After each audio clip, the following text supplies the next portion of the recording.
Yun mga chong, mga kasama naman natin ang mga banda dito sa event na Banana Land Production. At eto, may mga kwentuhan tayong bagong banda. Makasama natin ang bandang Verdugo. Ano mga hawak sa Verdugo? Ikaw. Ako nga pala si Gab, lead guitarist ng Verdugo. Rayan, vocalist. Head, bass. Ian on drums. Yun. At paano nabuo ang banda? Ang bandang Verdugo. Yan. Naka-founder. Yan. Yes. Paano daw nabuo yung banda? Ano po yun? Paano nabuo yung bandang Verdugo? Okay na. Hindi ko na yan, pero matagal-tagal na eh. Nagbuo kami ng banda nung hindi pa Verdugo. San Telmo pa yung banda namin. Ito yung una ko nakasama. Tapos nung sumunod na batch ng banda is ito na, yung gitarista. Ito nagtrabaho. Lumayo. So, bago kami naging Verdugo, meron kasi nag-claim nung pangalan ng San Telmo namin. May kanta kaming, may tugtog kami na Verdugo, yung kanta namin. Doon na lang namin kinuha yung pangalan na Verdugo sa Song. kanta na ginawa nung vokalista namin. Yun. At ilan taon na ang banda nyo na Verdugo? Yung sa ngayon, hindi, yung mga higit kumulang parang mag-iisang taon pa lang. Parang June. Pero in total talaga, kung June o July? yeah. Pero kung babasihan talaga, siguro more than like 15 years, like 15 years na. yeah. Okay, so 20 na nga.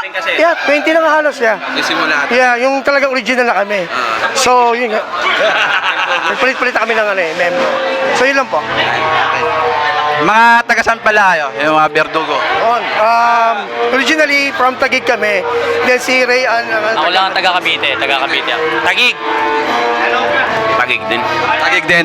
Ikaw yung taga-Cavite. Huli akong dumating dito eh. May isang gig na pinilit nila ako. Wala akong nagawa. Wala akong nagawa. Walang no choice. Wala akong nagawa. Wala. Binigay ko ang sarili ko. Alright. Nangyari. Okay. Yung itong banda na to, yung kayo magkakasama, saan yung unang gig nyo? Makati. Makati. Boys Bar. So, Jeff Boys. Jeff Boys. Bar. Bulaluhan. Talagang kayo na yung original, ha? Alright. Nagkalat kami doon eh. Nagkalat ng katuka. Practice, walang wala. As in biglaan. Oo. Kasi bigla, para siyang, kung sabihin natin freestyle music lang ginawa namin. Crystal music pero Cowboys from Hell. Pero mga compo yung ginawa nyo ron. Nagpantera kami. Pantay. Noon, kinausap nila ako, sabi nila kung pwede na raw ako kumanta. Hinihingi ako sila ng pera eh. Ayaw nila ako bigyan ng pera. Sabi ko, edi wag, sige. Okay lang. Comedy metal. Wag na ako. May album na ba kayo? Sariling ka? Soon. Sana. Plano. Yun ang plano na next plan namin kasi we're just creating some songs for a moment but yun yung opportunity namin yung nagawin yung mag-album launching namin. Nag-a-adjust kami kasi yung, di ba, kababalik lang. So, magwa 1 year. Parang yung mga gamit, unti-unti namin palang kinukumpleto.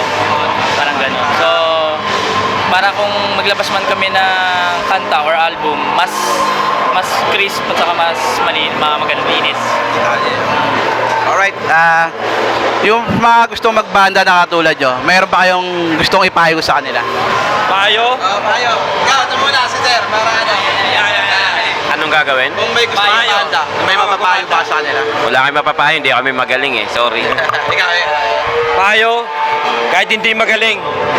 Basta kailangan meron kayong respeto. Bawat isa. Lagi ko sinasabi to eh. Kahit hindi ka magaling, basta mabait ka eh, kasi nadadala ng ugali yan eh. Di ba? Mabait, basta mabait ka sa kapwa mo. Mabait, Yan yun. Kuya, pahawak ka.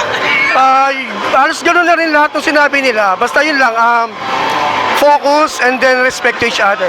Yun lang. Ayun, ang importante, respeto at meron siya. FB page, baka may FB page kayo. Follow nyo kami sa Verdugo, Pilipinas. Yun lang. Sa FB lang, ibang okay. Mga gustong batiin, baka may gusto kayong batiin. Last. Batiin, siguro yung mga sumusuporta sa amin. okay yun. Masarap pakinggan na nandiyan sila para sa amin. Mga anak ko, mahal ko kayo. Mahal na mahal kayo ni Daddy, ha? Para sa inyo itong ginagawa ko. Puro pamilya yung binabati nila sa mga anak ko. Nasaan ba yung mga anak nyo? Binabati ko nga pala yung asawa ko. Binabati ko nga rin pala yung mga naniniwala. Doon sa hindi, okay lang. Tsaka, habang lang, yung asawa ko, I love you.